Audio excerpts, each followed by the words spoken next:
அந்த உடலுக்குள்ள திருப்பி போக போக பாக்கும். ஆனா, அதுக்குள்ள போக முடியாது அவங்களுக்கு. ஆனா, அது திருப்பி திருப்பி போகணும் அப்படின்னு பாக்கும்.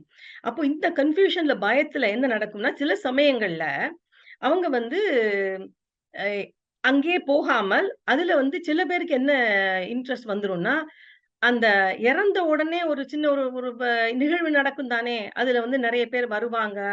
அப்ப அந்த இவங்க இறந்துட்டாங்கன்னு அழுவாங்க. சில பேருக்கு அந்த எமோஷன்ஸ்ல இன்வால்வ் பண்ணிருவாங்க.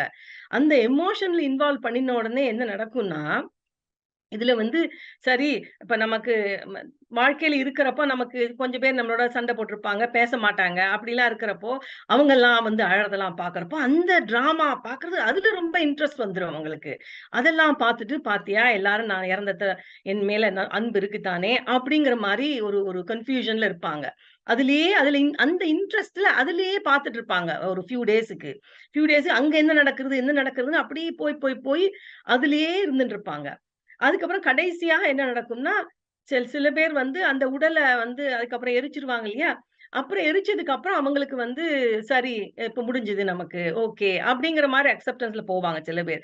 சில பேர் என்ன செய்வாங்கன்னா, அது இல்ல இந்த நம்ம இறந்துட்டோங்கிறதையே ஏற்றுக்கொள்ளாம, எத்தனையோ காலம் அதுல வந்து ஒரு வாழ்க்கை நடத்துற மாரி திருப்பி திருப்பி வீட்டுக்கு போவாங்க, வீட்ல பாப்பாங்க, பிள்ளைங்க, குழந்தைங்கள் ஸ்கூல்லேருந்து வருவாங்க.